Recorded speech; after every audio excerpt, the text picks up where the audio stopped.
mainline engines on the LMS are kept in good running order by the men of the motive power sheds. At stated intervals, varying with the type, engines undergo a general repair, which is carried out at the works at Crewe, Derby, Horwich or Glasgow. The average mileage period for engines of the 5X class, such as number 5605, is 120 to 130,000 miles. When it has run this distance, the engine is examined by a shed fitter, who reports on its condition to the district locomotive superintendent.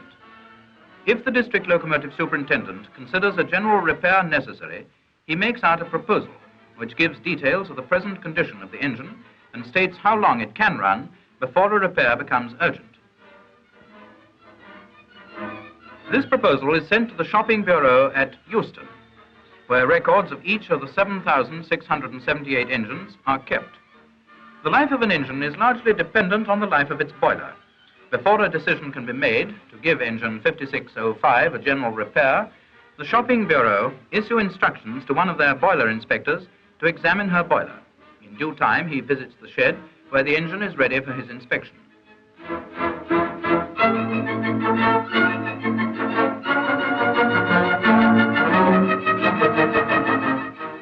Incidentally, there's quite an art in dropping into a firebox through a firehole door, and even more art in telling from the sound of the hammer taps what is happening in the mysterious innards of the boiler.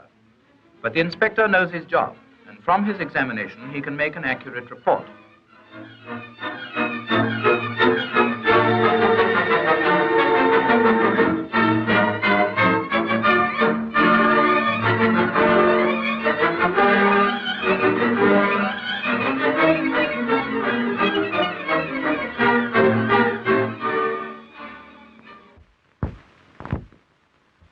His report is sent to Euston, where the proposal is again considered and a decision is made as to whether or not the engine shall have a general repair.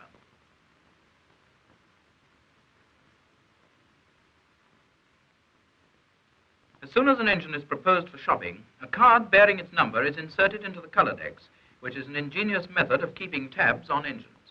This card will be changed from section to section of the index until the engine is repaired and again on the road. A system of coloured signals hung on the same pegs as the cards enables the exact state of every engine which is proposed, or is in the works for any purpose, to be seen at a glance. The signals tell the order in which the engines fall due for repair, how long any engine has been out of service, and whether it is keeping up to the repair schedule. Our engine then, number 5605, Cyprus, is now agreed for repair, and at the earliest opportunity it will be sent from its shed to the works at Crewe. Here its tender is taken off and the engine enters the erection shop. From this moment till it is finished, all the work on it will go forward to an exact timetable. The engine is repaired on a belt system which is divided into 6 stages of 10 hours, 44 minutes each. The engine will go through 1 stripping stage and 5 assembly stages. At the end of each stage, the engine is moved forward 1 position. An engine undergoing a general repair will spend 7 working days of 8 hours, 35 minutes each in the erecting shop. There is no time to waste. Stripping an engine is hard and quick work.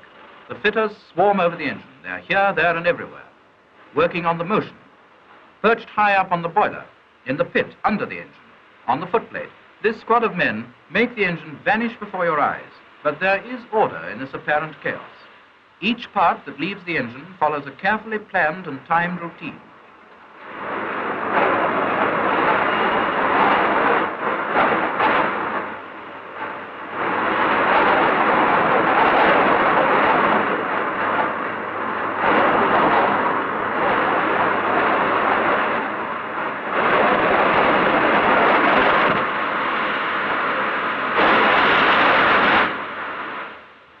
Soon now the wheels can be taken off, or rather the engine can be taken off its wheels. First the engine has to be lifted from the bogie. The great overhead cranes are called up and lift the engine onto another road, leaving the bogies behind on the stripping pit.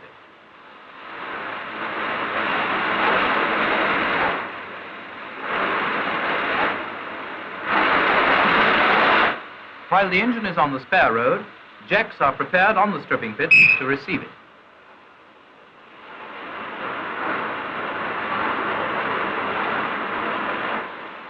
Then the engine is lifted again. This time it leaves its driving wheels behind. It's craned across the shop, lowered, and comes to rest on the jacks where the work of stripping proceeds. It's a fascinating but rather a sad sight, this swift dismantling of an engine. The locomotive which possesses such romance, such individuality while it's on the line, here becomes merely a piece of machinery to be taken to bits in the shortest possible time. But these fitters are full of pride in their job. They know that they're contributing something towards the fine service which is rendered to travellers by the railway.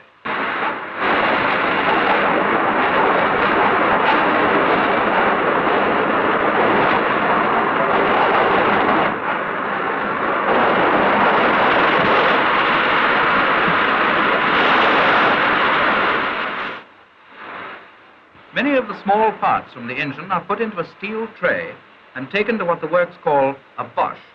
In it, the trays of parts are immersed for 3/4 of an hour in boiling caustic soda, so that they may be thoroughly cleaned before they're examined.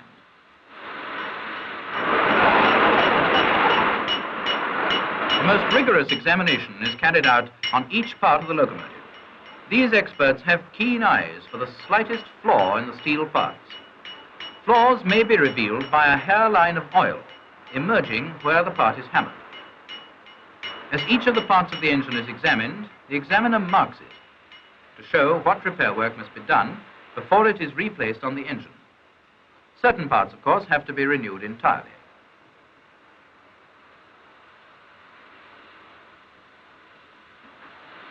And meantime, the stripping of our engine is finished. The time has come for it to make its first move on the belt from the stripping pit to erection stage 1. The engine frames are removed from stage to stage by 2 overhead cranes, which are worked by expert crane men. These giant loads are moved about the shops as easily as the small parts and are dropped into place with astonishing precision. Whenever the engine is moved, it is most important to see that the frames are properly set up and level before anything is mounted on them. Meanwhile, in other parts of the works, the repair of the parts has been proceeding. In the white metalling shops, the axle boxes and bearings are being remetalled and the bearing surfaces machined and finished. After machining, the surfaces are burnished to a high polish.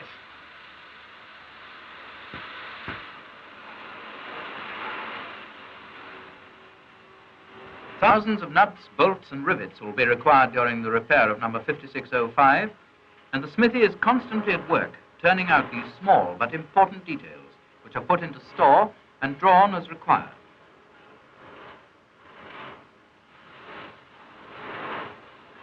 The general repair of the engine is planned with the utmost detail. Every part of the engine is due back at the belt for assembly at a stated time, and the machine shop knows that this work must be done to time or the belt will be held up. The time that the engine enters the shop is known as 0 hour. Piston due 28 hours, 45 minutes after 0 hour. Piston rings, 26 hours, 45 minutes after 0 hour. Reversing rod, 37 hours, 15 minutes after 0 hour. Piston valves, 39 hours, 30 minutes after 0 hour. The schedule is exact, and its demands must be met. In the erecting shop, the fitters are hard at work on stage 1 of the erection of engine 5605. Various small parts have already returned from the repair shops and have been fitted, but the chief work during this stage is the examination of the main frames and the reboring of the cylinders. The shop is filled with the din of riveting machines and the clang of hammers. The noise is continuous, for there are 6 engines on the belt alone, besides those on other belts.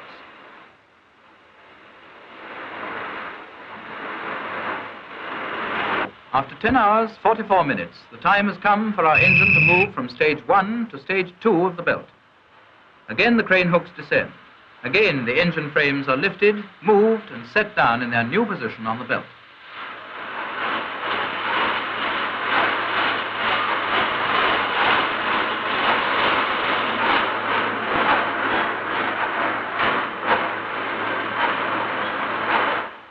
As number 5605 is a standard engine of the 5X class, the boiler which is put back after the repair need not be the one that was taken off. This means that a boiler can be ready for the engine without delay. Back in the erecting shop, the fitters are setting and grinding the horn blocks. The work is going to time. All the parts have arrived to schedule, and the fitters have been ready for them. Now it's time for the boiler to come. The schedule says that the boiler is due 27¼ hours after the engine goes onto the stripping pit. The distant boiler shop is also up to time. Exactly when it is needed, the boiler arrives. Without a moment's delay, it is lowered into position on the frames, and once again, number 5605 begins to look like an engine. But there's still a great deal to be done before she's anything like an engine in the eyes of the works.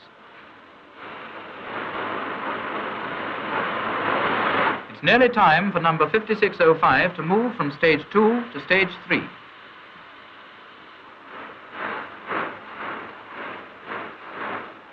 Charge hand is looking anxiously at his watch. The whistle shrills. Cranes arrive on the spot. Dead on time, the engine is lifted and smoothly swung to its new position. And once, without a moment's delay, the fitters get to work again, whilst behind 5605, another engine takes its place on the belt. Now, in the erecting shop, the familiar parts of the engine begin to arrive thick and fast, and as quickly as they arrive, they are expertly fitted. From all over the works, they come to the erecting belt, always exactly to time. The organization behind this remarkable feat is wonderful. 6,000 men scattered over 19 shops are all working on repairs and getting their jobs done to the minute.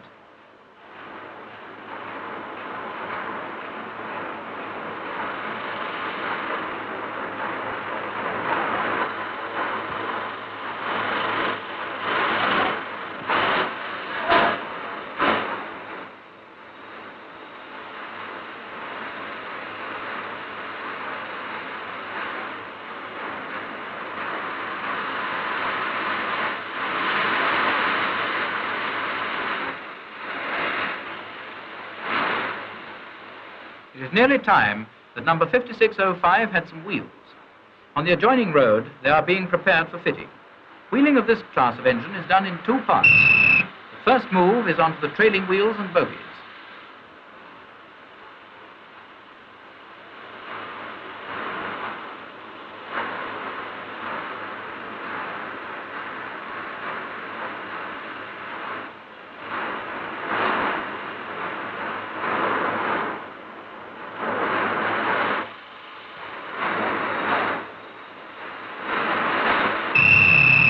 Then the engine is lifted again and put onto the leading and intermediate driving wheels. This carries the engine forward to the last of the erection stages.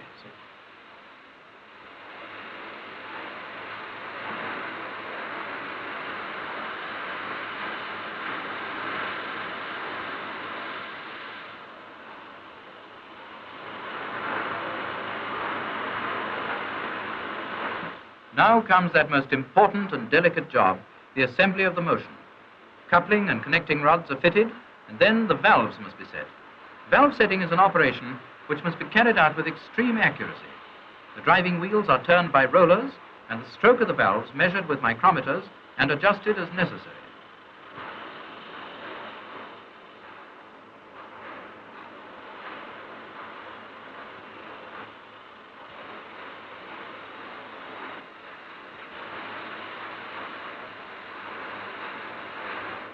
In the assembly of the rest of the motion, too, there is need for skill and care, for on the work done during this stage will depend, to a very large extent, the successful running of the engine. Smoothly, steadily, the work of assembly goes forward. The gleaming rods enter their predestined places with a beautiful accuracy. Now, indeed, the engine is becoming her old self, but with a difference. Phoenix-like, she has risen anew from the stripping pit. She is young and powerful again, and as her assembly nears completion, she feels herself given new life, new strength.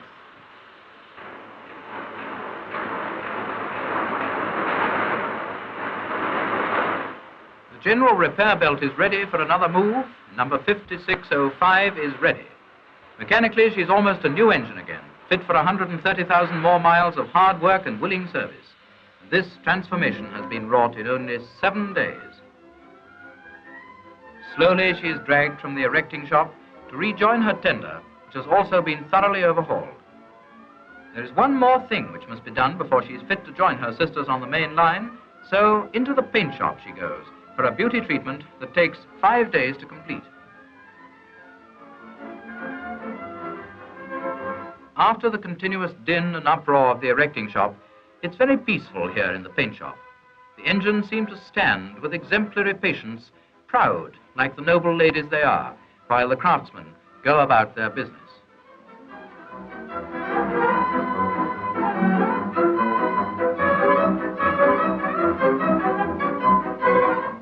And so, resplendent in her livery, the engine emerges from the paint shop, and after a thorough test in steam, leaves the works to take up her regular running on the main line from the motive power shed to which she is assigned. At Euston, her card is removed from the Colodex rack, and officially and in fact, number 5605 goes back into service. She has been in the works for only 12 days, and now she's ready to run another 130,000 miles, to haul another 200,000 passengers safely and speedily upon their lawful occasion.